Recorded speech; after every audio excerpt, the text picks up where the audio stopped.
सलाम, नमस्ते, सत श्री अकाल। मैं हूं साहिल और आप देख रहे हैं इस वक्त दरभंगा लाइव। सिंहवाड़ा प्रखंड में स्थित भरवाड़ा नगर पंचायत के दुसुमना चौक पर आज पारामाउंट साइंस इंस्टीट्यूट का उद्घाटन कांग्रेस प्रत्याशी डॉक्टर मशकूर उस्मानी के हाथों हुआ, जैसा आप इस वीडियो में देख पा रहे होंगे। वैसे छात्र छात्राएं जो विज्ञान पढ़ना चाहते हैं वो पूरा वीडियो अंत तक जरूर देखें।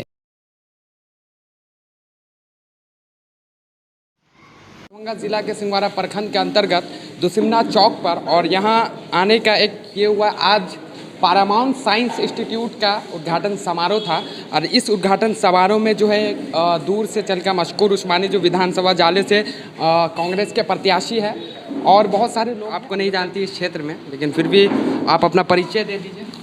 अबुल फरज शादली और मैं सिमरी बख्तियारपुर ज़िला सहरसा। सर, अभी आप जहाँ बैठे हैं ये शिक्षा का मंदिर है और आज के दौर में एजुकेशन इंडस्ट्री तो बहुत ज़्यादा डेवलप कर रही है, लेकिन एजुकेशन डेवलप नहीं कर रही है। इसके मेरा यही कहना है जितने भी कोचिंग चलाने वाले लोग हैं कि education without values is nothing. Education के साथ साथ आपके अंदर संस्कार होने चाहिए, वैल्यूज़ होनी चाहिए, एथिक्स होने चाहिए, समाज में कैसे चलना है, लोगों से कैसे बात करनी है, दोस्तों से कैसे संबंध रखने हैं, बड़े बुज़ुर्गों से कैसे बात करनी है, बच्चों से कैसे पेश आना है, ये एथिक्स का हिस्सा होता है। और इसके बगैर दुनिया की कितनी भी बड़ी डिग्री आपके पास है वो कोई मायने नहीं रखती जब तक उसका प्रभाव समाज पे नहीं पड़ता है। तो कोचिंग के माध्यम से हम ये चाहते हैं कि ये ग्राहक सेवा केंद्र ना बने और ये बच्चों के अंदर एजुकेशन तो इम्पार्ट करे ही करे, साथ साथ उनको जो है वैल्यूज़ यानी जो सभ्यता होती है, जो सिविलाइजेशन है, जो इखलाक है, वो भी बच्चों के अंदर डेवलप करें। उसकी आज समाज में बहुत कमी है, हम देखते आ रहे हैं। सहरसा ज़िला में भी हम कई जगह जाते आते रहते हैं, वहाँ भी देखते हैं। इस चीज़ की कमी, इसके ऊपर भी ध्यान देना चाहिए। मगर एक शिक्षा का केंद्र खोलना ये अपने आप में बहुत बड़ी बात है। कोई आदमी इसकी शुरुआत करता है तो हमें उसको सराहना चाहिए और उसकी हर मुमकिन मदद करनी चाहिए, उसका हौसला नहीं टूटना चाहिए। जो भी आदमी एजुकेशन के फील्ड में काम कर रहा है, समाज की जिम्मेदारी है कि उसके कंधों को मजबूत करे। बहुत बहुत धन्यवाद सर। और साथ ही यहाँ पर अनमोल जी हैं जो समाज सेवी हैं इस क्षेत्र के। और थोड़ा सा हम मशकूर उस्मानी से चर्चा करते हैं। आज की शिक्षा व्यवस्था जाले विधानसभा में काफ़ी चर्चित भी है और हर समारोह में लगभग पहुँच जाते हैं, चाहे वो छठ का शुभ अवसर हो या किसी भी चीज़ पे।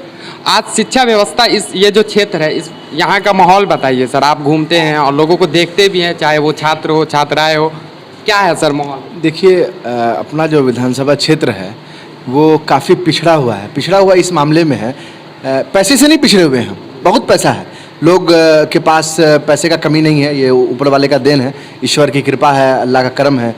लेकिन एजुकेशनल हम लोग बहुत पिछड़े हुए हैं।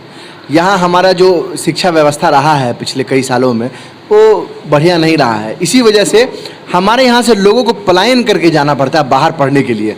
पलायन गांव से हम कभी शहर की तरफ करते हैं, दरभंगा की तरफ, कभी दरभंगा से पटना की तरफ, कभी पटना से दिल्ली, बेंगलोर, बॉम्बे, हैदराबाद, अलग अलग जगह जाते हैं। उसकी वजह ये थी कि अच्छे टीचर्स अवेलेबल नहीं होते थे, अच्छी कोचिंग नहीं है, अच्छे स्कूल नहीं है, अच्छा कॉलेज यूनिवर्सिटी नहीं है। लेकिन आज युवाओं के अंदर एक बेहतर सोच आई है और वो ये सोच है कि जिन परेशानियों से हमें जूझना पड़ा, जिन परेशानी का सामना हमें करना पड़ा है, वो आने वाली जनरेशन, आने वाली नस्ल उसको परेशानी को ना झेले। जैसे कि लोगों को कोचिंग लेने के लिए दरभंगा जाना पड़ता था, लेकिन आज जो है युवा जागरूक हो रहा है और जागरूक होकर से पैसा तो वो कहीं भी कमा सकता है। अगर कोई व्यक्ति यहाँ पे कोचिंग खोल रहा है तो उसके अंदर कैलिबर है कि दरभंगा के अंदर भी कोचिंग खोल सकता है, पटना के अंदर भी खोल सकता है, या किसी कोचिंग के अंदर बढ़िया सैलरी में वो पैसा कमा सकता है पढ़ा के। लेकिन ऐसा नहीं करके लोग अपने गांव के इलाके में आकर कोचिंग अगर खोल रहे हैं तो ये बहुत समझिए कि उनको मुबारकबाद देना चाहिए, उनको साधुवाद देना चाहिए कि आप ऐसी सोच के साथ कि भाई हमारे गांव के जो पिछड़े समाज के लोग हैं, जो अब तक जिनको एजुकेशन हासिल नहीं हुआ है, उन लोगों तक जो है शिक्षा की अलग को जगाने का काम ये लोग कर रहे हैं और मैं इनको बधाई देता हूँ। आज यहाँ का हम शुभारंभ हुआ है पारामाउंट साइंस इंस्टीट्यूट का। साइंस की कोचिंग है, 11वीं 12वीं और IIT और नीट वगैरह की तैयारी यहाँ पे होगी। तो मैं मानता हूँ कि यहाँ से आने वाले समय में बच्चे पढ़ लिख कर जो है वो अच्छे मुकाम को हासिल करेंगे। और जो व्यक्ति मान लीजिए कि कोई भी काम करता हो, छोटा से छोटा मजदूरी करता हो, कोई रिक्शा चलाता हो, ऑटो चलाता हो, कोई भी काम करता हो, खेती के किसान हो हमारे भाई, उन तमाम के घरों से बच्चे जो अच्छी जगह नहीं पढ़ पा रहे हैं उनके लिए एक अच्छा प्रतिष्ठान खुल गया है, जहाँ पर बहुत ही मिनिमल कॉस्ट में, बहुत ही कम पैसे में उनको अच्छी शिक्षा मिलेगी। और मैं ये उम्मीद करता हूँ कि सब लोग यहाँ पर आएँ, और किसी तरह की कोई प्रॉब्लम होती है तो हम तो क्षेत्र में लगातार हैं, भ्रमण करते रहते हैं, डायरेक्ट हमसे भी बातचीत कर सकते हैं। और समाज के जितने भी बुद्धिजीवीगण हैं, हर समाज के बुद्धिजीवीगण से मेरी अपील है कि एक नौजवान ने शिक्षा की अलग को जगाने का यहाँ पर काम किया है, और उसने एक शिक्षा के मंदिर की स्थापना की है। इसमें जिस तरह से अपना सहयोग कर सकते हैं उस तरह से सहयोग करने के लिए आगे आएँ, ताकि उस नौजवान का, उनकी पूरी टीम का, उनके टीचर्स का जो है वो मनोबल बढ़े, उनका हौसला बुलंद हो, और साथ साथ हमारे क्षेत्र में जो है वो एक एक बच्चा जो है वो एजुकेटेड हो। जो कि आज हमारे क्षेत्र की लिटरेसी जो है सिर्फ 55% है।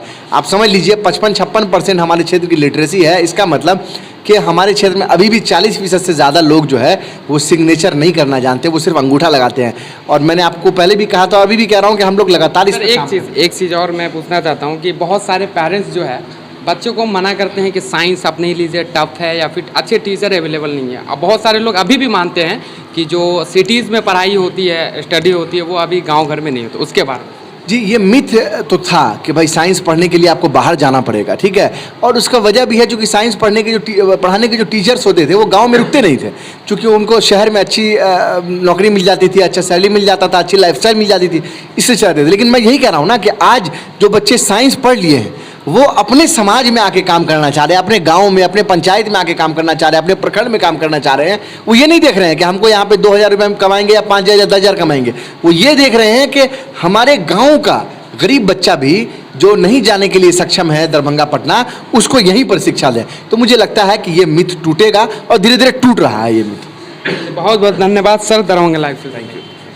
हमारे साथ एज इंग्लिश क्लास के जो डायरेक्टर हैं, वो भी एक एजुकेशन को लेकर छात्र के अंदर में जो डिसिप्लिन है और जो उत्साह दिखता है उसके बारे में थोड़ा सा बताइए। सबसे पहली बात यह है कि मैं बधाई देता हूं जनाब शमशाद बाबू का कि उन्होंने इस तरफ कदम बढ़ाया है। बच्चों को अपने टीचर के प्रति डिसिप्लिन रहना चाहिए। एजुकेशन का असल मकसद ही यही है, संस्कार देना।